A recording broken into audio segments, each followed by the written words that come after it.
The stallion's scream tore through the stable complex at 3 in the morning, and Beatrice Sawyer heard it from the laundry rooms 2 buildings over. She had been folding the last of the night staff's linens, her fingers moving through the familiar rhythm of corners and creases, when the sound came. Not a whinny or a neigh, but something deeper, rawer, a sound that held pain and fury in equal measure, the kind of sound that made her hands still and her breath catch. Beatrice set down the sheet she had been folding and moved to the window. The stable complex was lit despite the hour, golden light spilling from the main building where the king's personal horses were kept. Figures moved in the courtyard, their shadows long and jerky with urgency. She should not go. She was laundry staff, not stable staff. She had no business crossing into that world, into the domain of grooms and trainers and the king's own handlers. But the sound came again, and this time she heard something beneath the rage. Fear. The kind of fear that made a creature dangerous not because it wanted to hurt, but because it could not stop itself. Beatrice left the laundry room. The night air was cold against her face as she crossed the courtyard. Autumn had come to the estate, turning the sprawling grounds crisp and sharp-edged. The main stable building rose before her, all stone and dark wood, built in the old style with high ceilings and thick walls. The kind of place designed to house creatures of value. The door stood open. Inside, chaos. 4 men stood in the central aisle, their faces flushed and their clothes disheveled. Beatrice recognized them. Senior grooms, men who had worked the royal stables for decades. One held a length of rope with the end frayed and torn. Another pressed a hand to his shoulder, blood seeping between his fingers. At the end of the aisle, a stall door hung open. The screaming came from inside. "It's no use," one of the men was saying, his voice hoarse. "He won't let anyone near. We'll have to sedate him. Risk be damned." The king said no sedation. This from the eldest, a gray-haired man Beatrice knew was called Marcus. "The bond makes it too dangerous. What affects the horse affects his majesty." "Then what do you suggest? That we let the wound fester?" "The silver's still in there, Marcus. Every hour it stays is another hour it spreads." "I know that. Then we need to do something." Beatrice moved closer. The men had not noticed her yet, too absorbed in their argument. She could see into the stall now, just barely. The stallion was enormous, 17 hands at least, maybe more, with a coat the color of midnight and a mane that fell like water. His eyes were wild, the whites showing, and his ears lay flat against his skull. Blood streaked his shoulder, dark and viscous, and the straw beneath him was churned to chaos. He was magnificent, he was terrified. "We could try the binding rope," one of the younger grooms suggested. "Force him into the corner and no." The voice came from the shadows at the far end of the stable, and every man went still. Xavian Obsidian stepped into the light. Beatrice had seen the king before, of course. Everyone who worked the estate had seen him. But she had never been this close, and the impact of his presence hit her like a physical thing. He was tall and lean, his frame suggesting the kind of strength that came not from bulk but from efficiency. His skin was paper white, luminous in the stable light, and his hair fell to his shoulders in a cascade of pure white shot through with silver. His eyes were the color of garnets, dark red and ancient, and they held the weight of centuries. He wore black trousers and a white shirt with the sleeves rolled to his elbows. No crown, no regalia, but there was no mistaking what he was, vampire king. "The binding rope would break him," Xavian said quietly. His voice was low, and even the kind of voice that did not need to rise to command attention. "And I will not have him broken." "Your Majesty," Marcus said, bowing his head, "we are running out of options. The silver is spreading. If we cannot treat the wound soon, I am aware of the consequences, Marcus." The king moved past the men, his steps soundless on the stone floor. He stopped at the stall door and looked in. The stallion screamed again, rearing, his hooves striking the wall with a crack that made Beatrice wince. Xavian did not flinch. He simply stood there, one hand resting on the doorframe, and watched. "He took the blade meant for me," the king said, and his voice held something Beatrice had not expected. "Regret. 3 nights ago, in the lower courtyard, the assassin aimed for my throat. Thanatos stepped between us." "Thanatos." The stallion had a name then, a fitting one. "We will find another way," Xavian continued, "but I will not have him restrained. I will not have him frightened further. Is that understood?" The grooms murmured their assent, though Beatrice could see the frustration in their faces. They were good men, skilled men, but they had reached the end of their knowledge. She should leave. She should turn around and go back to the laundry rooms and forget she had ever come here. But her feet would not move, and her eyes stayed on the stallion. He was pacing now, his movements sharp and erratic. The wound on his shoulder was visible every time he turned. A deep gash. The edges dark with something that was not blood. Silver poisoning, she had heard of it, whispered about in the servants' quarters. Silver could kill a vampire, silver could break a blood bond, and this horse was blood-bound to the king. Beatrice's fingers tightened on the edge of her apron. She thought of her grandfather, of the horses he had kept on the small farm where she had grown up. Draft horses, nothing like this creature, but she had learned young how to read their fear, how to gentle them. "Excuse me," she said. The words came out softer than she intended, but in the sudden quiet they carried. Every head turned toward her. Marcus frowned. "Who are you?" "Beatrice Sawyer, sir. I work in the laundry." "Then you should return to the laundry. This is stable business." "I can hear that, sir." But she hesitated, her courage faltering under the weight of so many stares. Then she thought of the stallion's eyes, wild and white, and pushed forward. "I grew up with horses. My grandfather raised them. I might be able to help." One of the younger grooms laughed, the sound sharp and dismissive. "You think you can do what we cannot? We have 50 years of experience among us, girl. Go back to your linens." Beatrice felt heat rise to her cheeks, but she held her ground. "I am not saying I know more than you, sir, only that I might try something different." "And what would that be exactly? I would like to talk to him." The silence that followed was broken only by the stallion's restless pacing. Then Marcus shook his head. "This is absurd, your majesty. Surely you do not intend to allow. Let her try." Xavian's voice cut through the protest like a blade. He had turned from the stall and was looking at Beatrice now, his garnet eyes steady and unreadable. "If she can calm him where we have failed," the king said, "then she will have done us a service. If she cannot, we are no worse off than we are now." Marcus opened his mouth, closed it again. The other grooms exchanged glances, but none of them argued further. Xavian gestured toward the stall. "The floor is yours, Miss Sawyer." Beatrice's heart hammered against her ribs. She had not expected him to agree. She had not thought past the offer, had not considered what she would actually do if given the chance. But she had made the offer, and now she had to see it through. She walked past the grooms, past the king, and stopped at the stall door. The stallion was at the far end, his body pressed against the back wall. His nostrils flared and his hooves struck the ground in sharp staccato beats. Beatrice did not try to enter, not yet. She simply stood in the doorway and let him see her. "Hello, Thanatos," she said softly. The stallion's ears flicked toward her voice. He did not stop pacing, but the movement slowed, just a fraction. "I know you are frightened," Beatrice continued. She kept her voice low and even, the same tone she had used with her grandfather's horses when a storm rolled in and thunder shook the barn. "I know you hurt, but we want to help you. We need to help you." Thanatos snorted, tossing his head, but his eyes were on her now, focusing. "My name is Beatrice," she said. "I am not going to hurt you. I am not going to force you. But I am going to come in now just a little way, and I am going to keep talking. Is that all right?" The stallion did not answer, of course. But he did not scream, either. Beatrice took a step into the stall. Behind her, she heard one of the grooms inhale sharply. She ignored it. All her attention was on the horse, on the way his body tensed, the way his weight shifted toward his hindquarters as if preparing to kick. "You are beautiful," she said, taking another step. "I have never seen a horse like you. So strong, so brave. You saved your king, did you not? You stepped in front of a blade meant for him." Another step. Thanatos's ears swiveled forward, then back. "That was a very brave thing to do," Beatrice said. "But now you are hurt, and the hurt is not going away on its own. We need to look at it. We need to clean it. Will you let me do that?" She was halfway into the stall now. The stallion had stopped pacing. He stood utterly still, his body coiled tight as a spring, but his eyes stayed on her face. Beatrice extended one hand, palm down, fingers loose. "Just a look," she whispered. "That is all. Just let me see." For a long moment nothing moved. The world seemed to hold its breath. Then Thanatos took a step toward her. It was a small step, tentative, but it was toward her and not away. Beatrice stayed frozen, her hand outstretched, her breath caught in her throat. The stallion lowered his head. His muzzle brushed her palm, soft as silk despite the terror still vibrating through him. "Good boy," Beatrice breathed. "Good, brave boy." Behind her she heard the faint rustle of movement, but she did not turn. All that mattered was the horse, the fragile thread of trust she was spinning between them. Slowly, carefully, she moved her hand to his neck.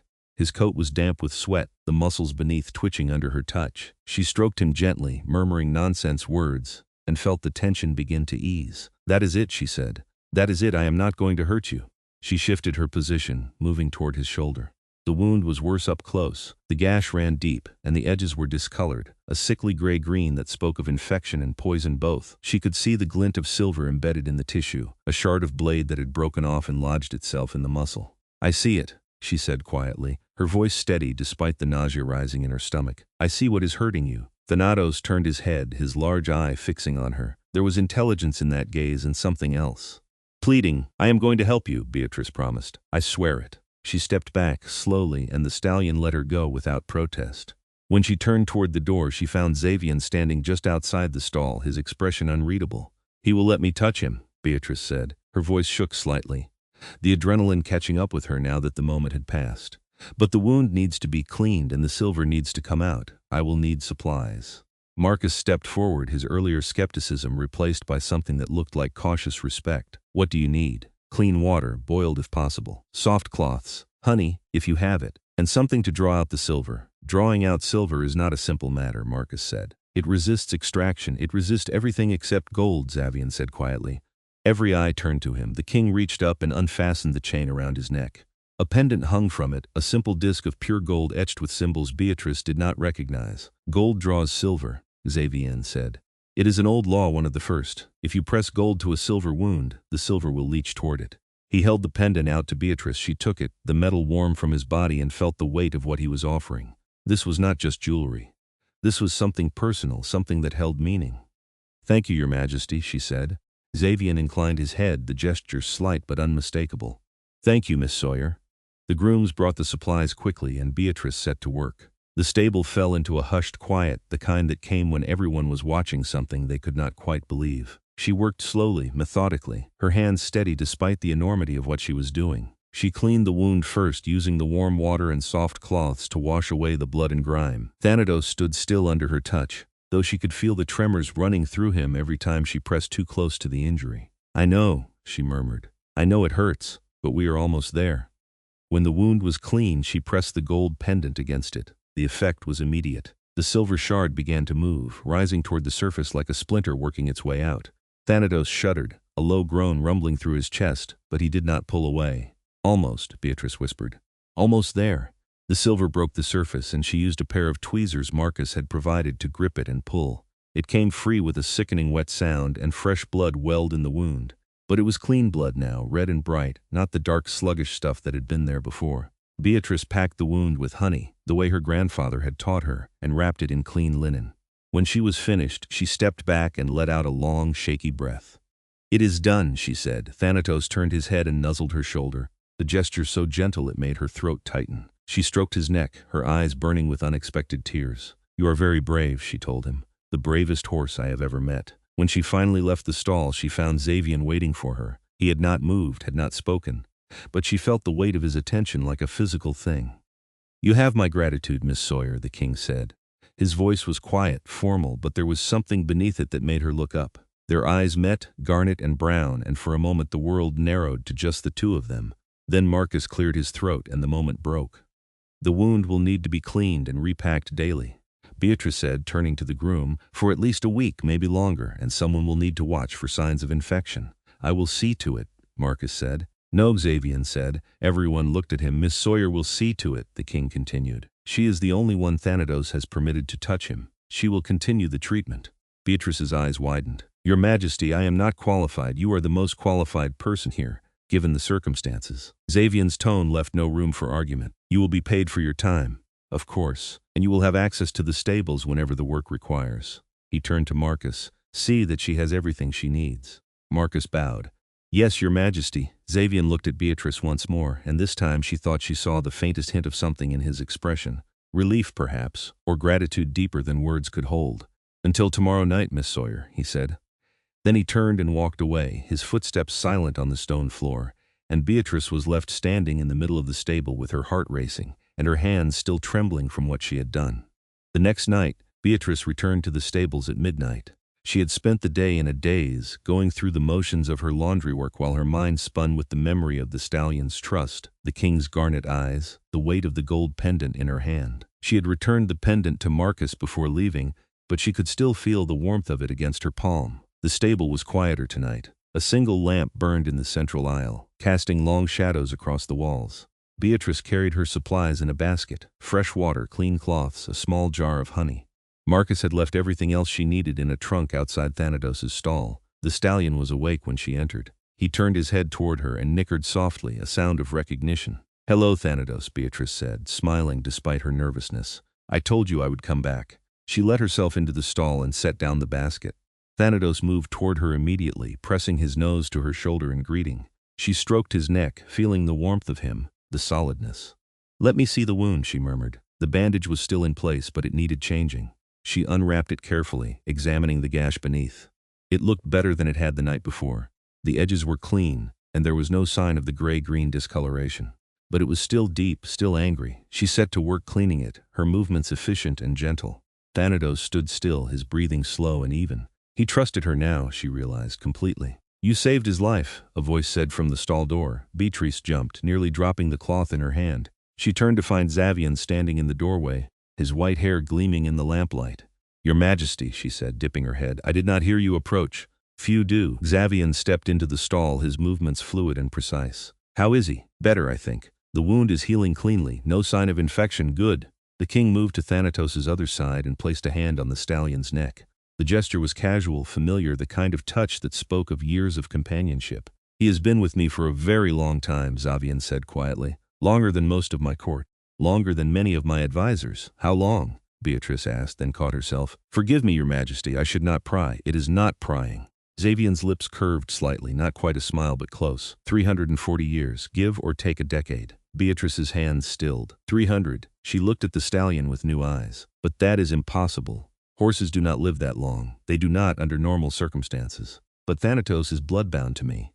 My blood sustains him. My life extends his. The grooms mentioned the bond, Beatrice said slowly. But I did not fully understand what it meant. It means we are linked, Xavian said. What harms him harms me. What heals him heals me. The silver in his shoulder was slowly poisoning us both. You removed it. You saved us both. He looked at her across the stallion's back, and the weight of his gaze made her breath catch. I owe you a debt, Miss Sawyer, he said. You owe me nothing, Your Majesty. I only did what anyone would have done. No. What you did, no one else could do. 4 of my best grooms tried and failed. You succeeded where they could not. Beatrice looked down, focusing on the bandage she was wrapping. I simply spoke to him. That is all. That is not all. Xavian's voice was firm. You saw him, not as a problem to be solved or an animal to be managed, but as a living creature in pain. You offered him respect and gentleness. That made all the difference. She tied off the bandage and stepped back, her face warm. He is easy to respect. He is remarkable. Yes, Xavian agreed. He is. They worked in silence for a while, Beatrice finishing the bandaging while Xavian simply stood with the stallion, his hand resting on Thanatos' neck. The quiet was not uncomfortable. It felt strangely like companionship.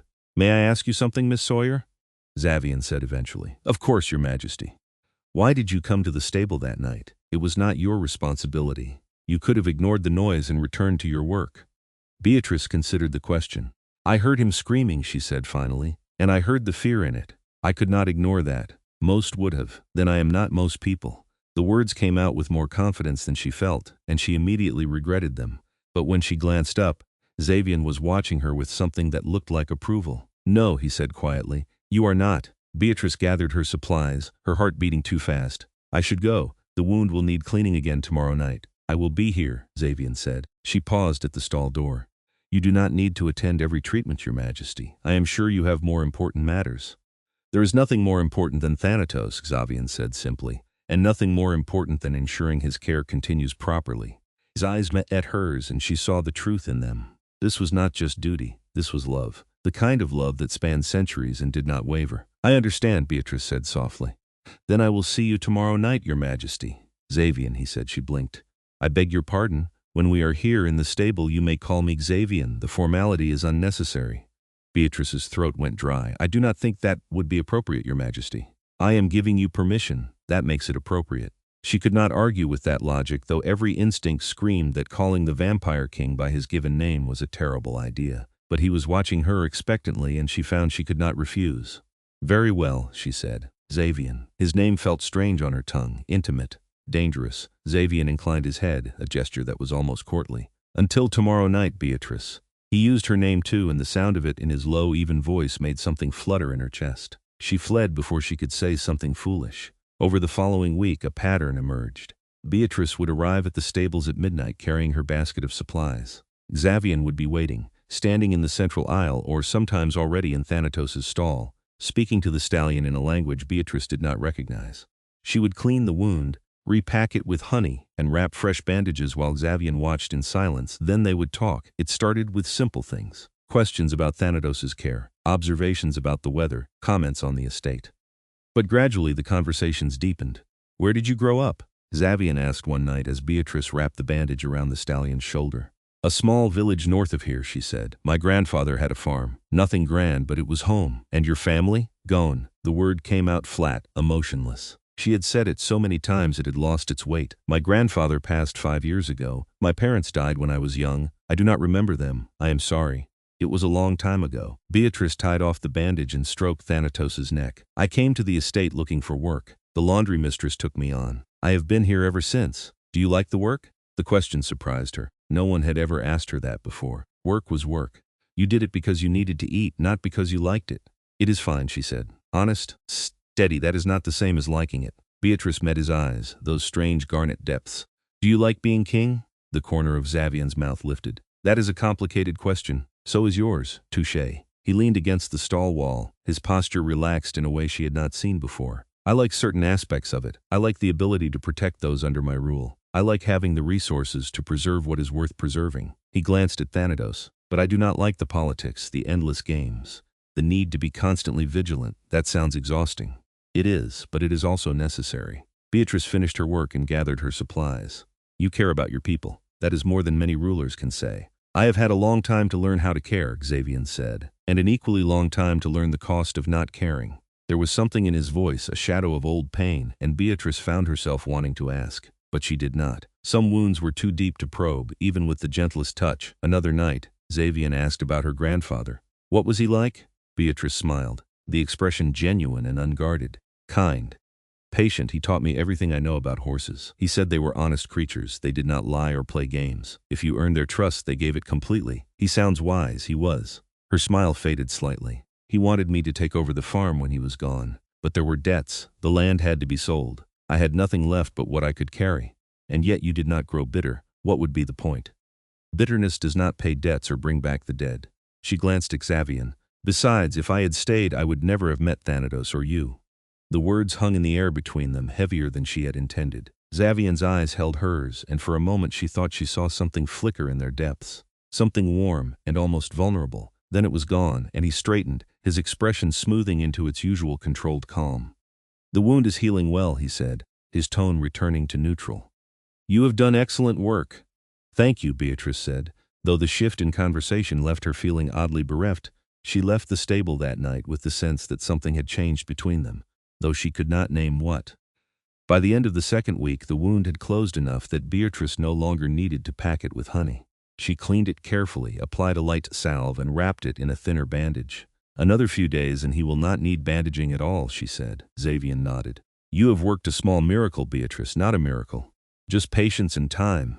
Those are often the same thing. Beatrice smiled, but there was a tightness in her chest. When Thanatos no longer needed treatment, she would have no reason to come to the stables. No reason to see Xavian every night. The thought left her feeling hollow.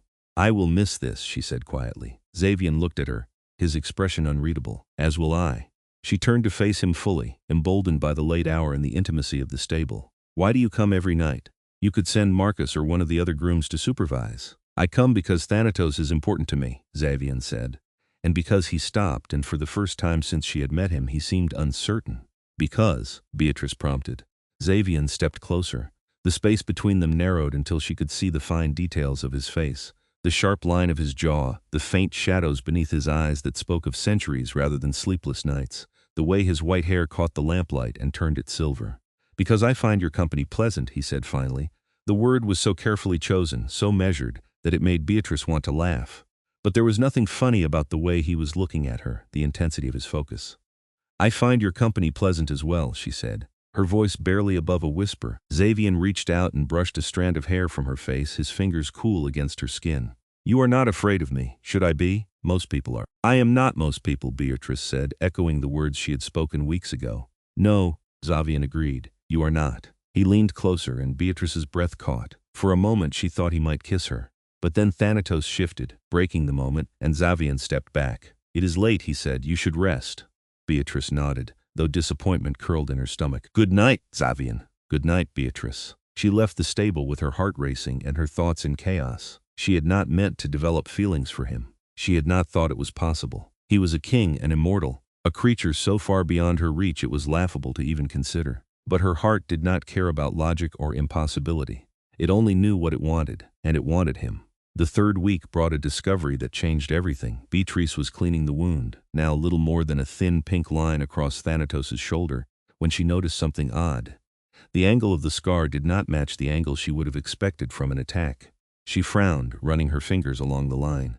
If the assassin had been in front of the king, aiming for his throat, and Thanatos had stepped between them, The blade should have struck from the front at a downward angle, but this wound angled upward, as if the blade had come from behind and below. "Something wrong?" Xavian asked. Beatrice hesitated. She did not want to speak without being certain, but the wrongness of it nagged at her. "The wound," she said slowly. "The angle is strange." Xavian moved to her side, his attention sharpening. "Strange how? If the assassin attacked from in front, as you said, the blade should have struck downward, but this scar angles upward." She traced the line with her finger, as if the blade came from behind, or from someone shorter than you. Xavian went very still. "Show me." Beatrice demonstrated, positioning herself as the assassin might have stood, then adjusting to match the angle of the wound. "Here," she said, "the blade came from here, behind and to the right." Xavian's expression had turned to stone. "That is not where the assassin was standing." Then either he moved during the attack, or Beatrice stopped, the implication sinking in. Or the blade did not come from the assassin, it came from someone else. Xavian's voice was cold, controlled, but there was fury beneath it, fury and something darker. Someone who was in the stable that night, someone Thanatos trusted enough to let close. Beatrice felt a chill run down her spine. One of the grooms, or one of the guards, or one of the stable staff. Xavian turned away, his hands clenching into fists. "Someone in my own household tried to kill me, and when they missed, they blamed it on the assassin." "We do not know that for certain," Beatrice said, though she did not believe her own words. "The angle does not lie." Xavian looked at her, and his eyes were cold as winter. "You have uncovered a traitor, Beatrice, and now we must find them before they try again." The investigation began the next day. Xavian summoned his captain of the guard, a stern-faced vampire named Lucien, and explained the situation. Lucien listened without interruption, his expression growing darker with each word. "Who was in the stable the night of the attack?" Xavian asked. "Marcus and 3 of his senior grooms, 2 guards at the entrance, yourself and Thanatos." Lucien consulted a ledger, and the assassin, though he was already dead by the time anyone else arrived. "The assassin was human," Xavian said. "Hired, most likely, to create a distraction while the real attack came from within." "If that is true, Your Majesty, then the traitor is likely someone with access to both the stables and knowledge of your schedule. That narrows the field considerably. Make a list, question everyone. But do it quietly. I do not want the traitor to know we are looking." "Yes, Your Majesty." Beatrice, who had been standing quietly in the corner of the study, cleared her throat. "May I make a suggestion?" Both men looked at her. Xavian nodded. "Thanatos knows who hurt him," Beatrice said. "He trusted them enough to let them close. If we brought the suspects to the stable, one at a time, his reaction might tell us who it was." Lucien frowned. "Horses do not make reliable witnesses. Thanatos is not an ordinary horse," Beatrice said. "He is bloodbound and centuries old. He has intelligence. If we give him the chance, he will show us." Xavian considered this. "It is worth trying." Lucien, arrange for each person on the list to visit the stable over the next few days. Make it seem routine, inspections, equipment checks, whatever seems natural. And Miss Sawyer will observe the Stallion's reactions," Lucien said, his tone suggesting he thought this was a waste of time but was too professional to argue. "Precisely." Over the next 3 days, Beatrice spent long hours in the stable. Marcus came first, his manner brisk and professional as he checked the feed stores and examined the tack. Thanatos tolerated his presence with calm indifference. The senior grooms came next, each in turn. Thanatos was wary of one, a young man named Peter who moved too quickly and spoke too loudly. But it was wariness, not fear or anger. The guards came and went. Thanatos ignored them entirely. Then, on the 4th day, a man Beatrice had not seen before entered the stable. He was older, perhaps 50 in human years, with graying hair and a slight limp. He wore the livery of the stable staff, but something about him set Beatrice's nerves on edge. "Miss Sawyer," the man said, nodding to her. "I am Gregor, master of the tack room. His Majesty requested I inspect the saddles." "Of course," Beatrice said. She stepped aside, positioning herself so she could see both Gregor and Thanatos.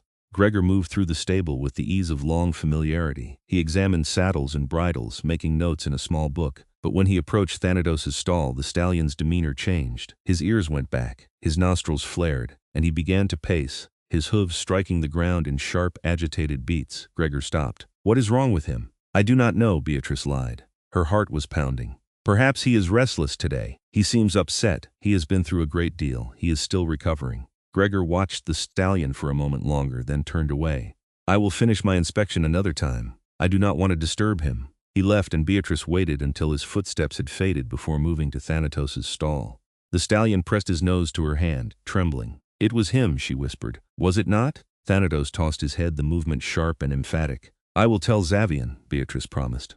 "I will tell him right now." She found the king in his private study, a room lined with books and maps and artifacts from ages past. He looked up as she entered, and the quill in his hand stilled. "Beatrice, What is wrong? It is Gregor, she said, the words tumbling out. The master of the tack room. Thanatos reacted to him. He was terrified and angry. It was him, Xavian. He is the traitor. Xavian set down the quill with slow, deliberate care. You are certain? Thanatos is certain, and I trust him. As do I. Xavian stood, his expression cold and hard. Lucien. The captain appeared in the doorway as if summoned by thought alone. Your Majesty, arrest Gregor, master of the tack room. Bring him to the lower hall. I will question him myself. Lucien bowed and vanished. Xavian looked at Beatrice. You should not be here for what comes next. I am the one who identified him, Beatrice said. I have a right to see this through. What I am going to do is not gentle. It is not kind, it is necessary, but it is not something you should witness. I am not as fragile as you think. Xavian crossed the room and took her hands in his. His touch was cool, his grip firm. I know you are not fragile, Beatrice, but this is my world, my darkness. I would spare you from it if I could, and I would spare you from having to carry it alone, Beatrice said. She squeezed his hands. Let me stand with you. For a moment he simply looked at her. Then he nodded a slow, reluctant acceptance.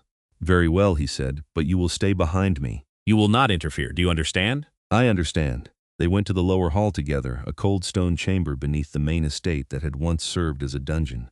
Gregor was there, held between two guards. His face was pale, his eyes wide with fear. Your Majesty? He stammered. I do not understand. What have I done? You tried to kill me, Xavian said, his voice flat and emotionless.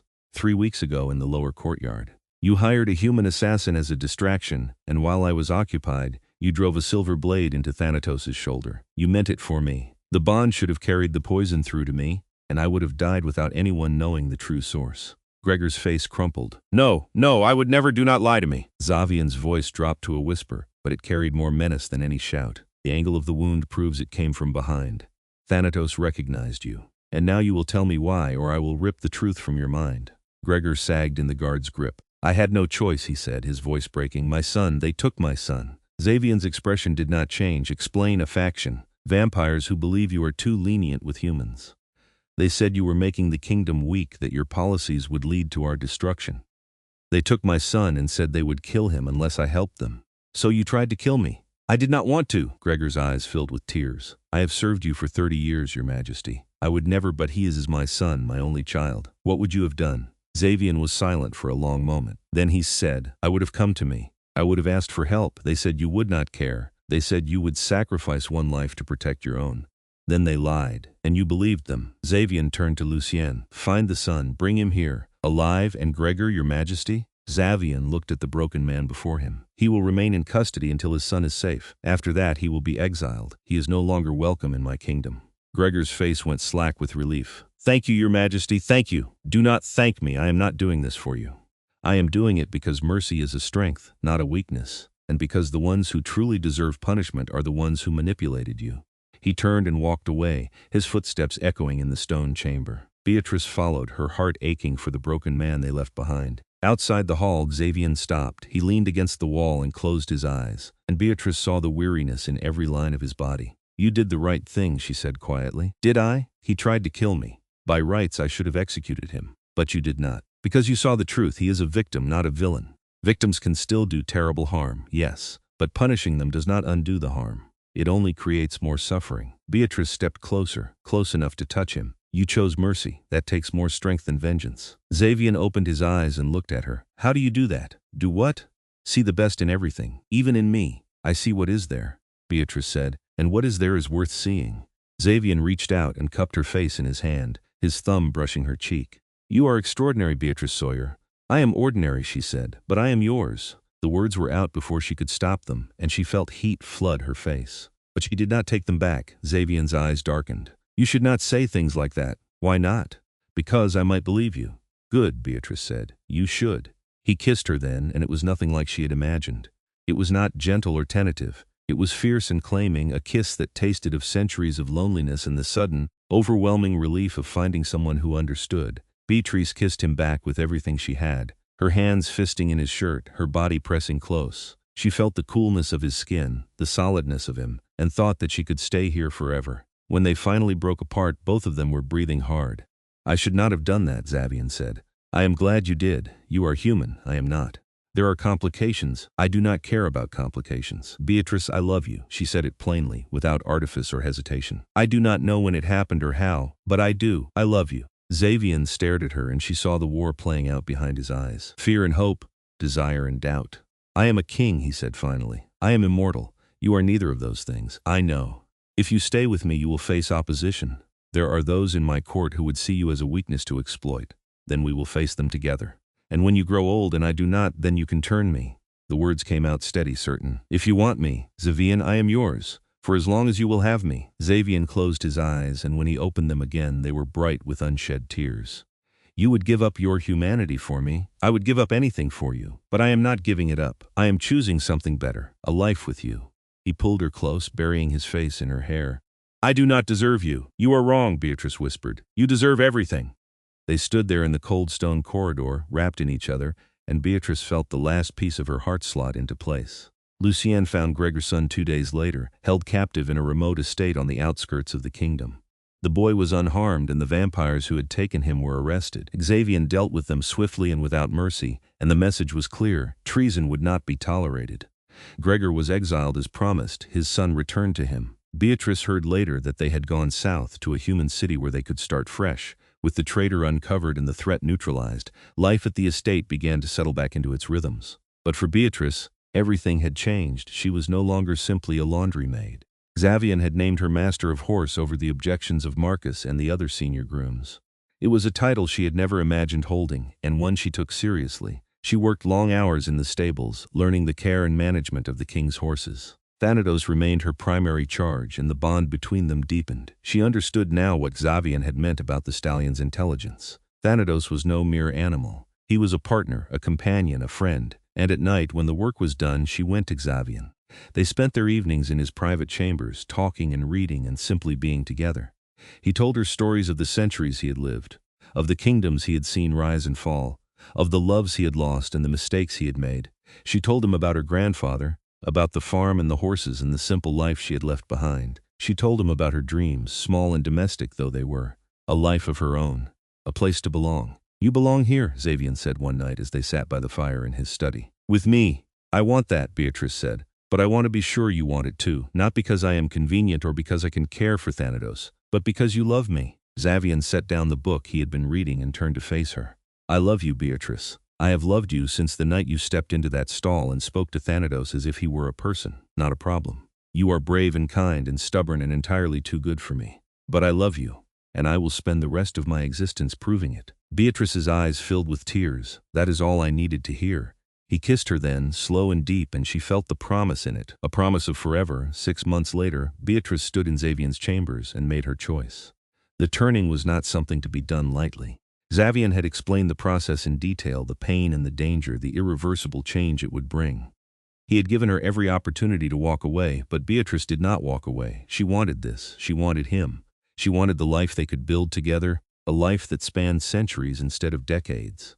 Are you certain? Xavian asked. His hands were steady on her shoulders, but she could see the fear in his eyes. Fear that she would change her mind. Fear that he would lose her. I am certain, Beatrice said. I have never been more certain of anything. Xavian drew her close and kissed her forehead. It will hurt, and I will hate myself for causing you pain. It will pass, and then we will have forever. He nodded, and she saw him gather himself. Lie down. Beatrice lay on the bed, her heart pounding but her resolve steady. Xavian knelt beside her, his white hair falling forward to frame his face. I love you, he said. I love you too.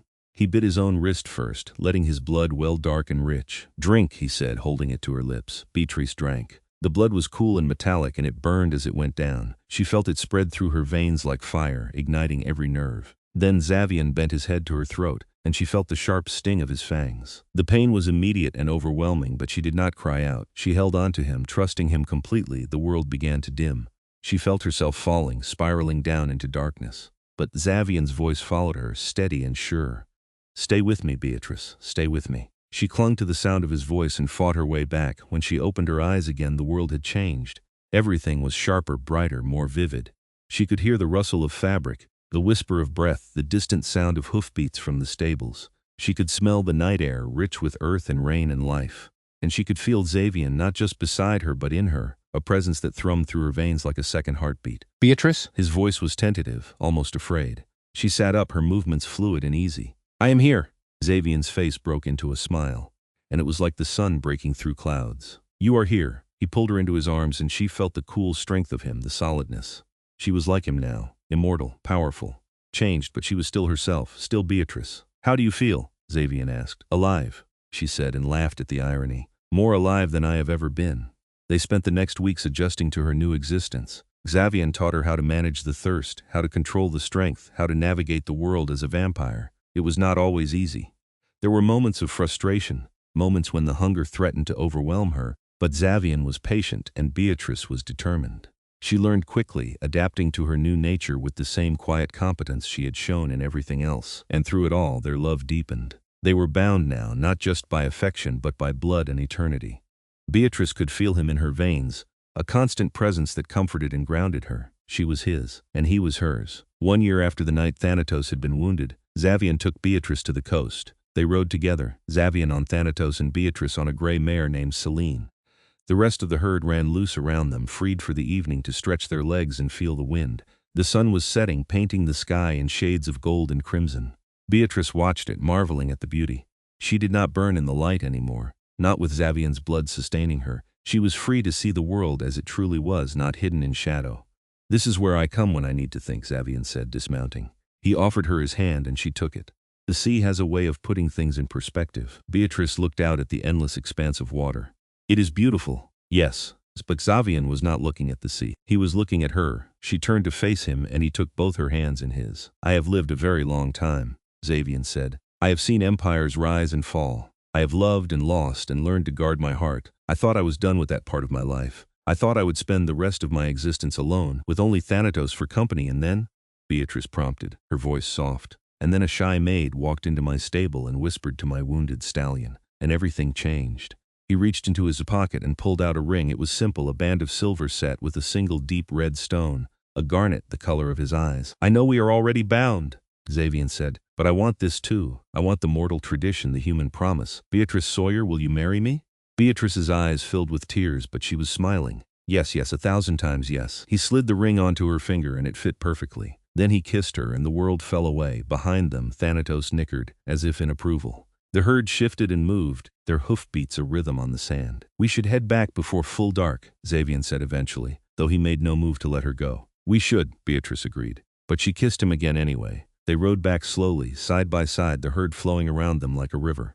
Above, the stars began to appear one by one until the sky was full of light. Beatrice looked up at them and thought of all the nights to come. All the years, the decades, the centuries. A lifetime that stretched out before her like an endless road, and she would walk it with Xavian at her side. They were married in the spring in a ceremony attended by the entire court. Beatrice wore white silk and lace, and Xavian wore black velvet and silver. They spoke their vows in the estate's grand hall, with Thanatos watching from a place of honor at the edge of the room. The court had objected, of course. A human-turned-vampire as queen was not traditional. There were murmurs about bloodlines and propriety, about the dangers of mixing mortal sentiment with immortal politics. Xavian silenced them all with a single look. "Beatrice is my chosen," he said, his voice ringing through the hall. "She is my partner, my equal, and my love. Any who cannot accept that are free to leave my court. But they will not be welcome to return." No one left. After the ceremony there was a feast. Beatrice sat at Xavian's side, her hand in his, and watched the court celebrate. She saw the glances, the whispers, the lingering doubts. But she saw acceptance too, slowly forming. She had proven herself over the past year. She had taken the role of master of horse and excelled at it. She had stood by Xavian's side through political negotiations and disputes. She had shown strength and grace and quiet competence. And she had won the heart of a king who had thought himself beyond love. That night, after the feast had ended and the guests had departed, Xavian and Beatrice walked to the stables together. It had become their tradition, a way to end each day. Thanatos was waiting for them, his dark coat gleaming in the lamplight. The scar on his shoulder was barely visible now, a faint line that would fade entirely in time. Beatrice stroked and the stallion leaned into her touch. "Thank you," she said quietly, "for everything." Thanatos huffed, a sound that was almost laughter. "He says you are welcome," Xavian said, his arm sliding around her waist, "and that he approves of you. I am glad. His opinion matters a great deal. As it should. He is a very wise horse." They stood there in the quiet of the stable, the three of them, and Beatrice felt a profound sense of peace. This was home, this was family, this was where she belonged. "Are you happy?" Xavian asked. Beatrice turned to face him, her hands sliding up to rest on his chest. "I have never been happier." "Good, because I intend to spend the rest of eternity making sure you stay that way." "That is a very long time." Yes, Xavian said, and his smile was warm and genuine and so full of love it made her heart ache. It is. He kissed her, and Thanatos turned away, giving them privacy. The stable fell into a comfortable quiet, broken only by the soft sounds of horses settling in for the night. And outside the stars wheeled overhead, eternal and unchanging, watching over the king and his queen and the wounded stallion who had brought them together. Years passed, decades, the world changed around them, but the estate remained a constant. Beatrice grew into her role as queen, learning the intricacies of vampire politics and court life. She was a steady presence at Xavian's side, a voice of reason and compassion in a world that often valued neither. She never regretted her choice. Not once. Even when the thirst was difficult to manage, even when the weight of immortality pressed down on her, she knew she had made the right decision, because she had Xavian, and he had her. They traveled sometimes, leaving the estate to explore the world beyond its borders. They saw cities of glass and steel, forests older than memory, oceans that stretched to the edge of the world, and always they returned home to the estate, to the stables. To Thanatos, the stallion aged slowly, sustained by Xavian's blood and the bond that held them together. He remained strong and proud, a constant in their ever-changing lives. And when Beatrice stood in the stable at night, her hand on his neck, she thought of the girl she had been. The shy laundry maid who had heard a horse scream and decided to help. That girl had changed everything. She had saved a stallion, uncovered a traitor, and won the heart of a king. She had become a queen. But more than that, she had found love, real, lasting, eternal love. And that, Beatrice thought as Xavian's arms came around her and Thanatos huffed his approval, was worth everything. The story could have ended there, in that perfect moment of contentment. But life, even immortal life, continued to unfold. Beatrice found her place not just as Xavian's queen but as a leader in her own right. She established programs for the estate's human workers, ensuring fair treatment and opportunities for advancement. She opened the stables to young people who wanted to learn the care of horses, passing on the knowledge her grandfather had given her. And she stood beside Xavian in court, her voice carrying weight and respect. She was no longer the shy maid who had stumbled into greatness.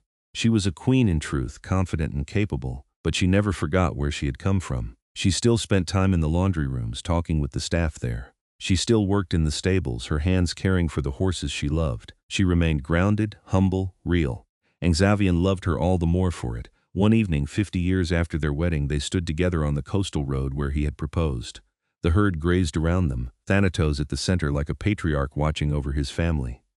"Do you ever regret it?" Xavian asked. "Giving up your mortal life?" Beatrice looked at him, this man who had become her entire world, and smiled. "Never. Not for a single moment. Even knowing you could have had a simpler life, children perhaps, grandchildren, the things humans value. I have what I value. You, this life, this love." She took his hand, lacing their fingers together. "And who is to say we cannot have children someday if we choose? There are ways even for our kind." Xavian's eyes widened slightly. "You have thought about this." "I have thought about everything," Beatrice said. "And if someday we decide we want that, we will find a way. But for now, this is enough. You are enough." He pulled her close, resting his forehead against hers. "I do not deserve you, Beatrice. You deserve everything," she said, echoing the words she had spoken so long ago. "And I will spend eternity proving it." They stood there as the sun set and the stars emerged, two figures on an endless shore. Behind them, Thanatos lifted his head and neighed, the sound carrying across the water like a song of survival, of trust, of love that transcended species and circumstance. And as the night deepened and the world settled into darkness, Beatrice thought of all the moments that had led her here. The scream in the night, the wounded stallion, the king with garnet eyes and a heart that had known too much loneliness.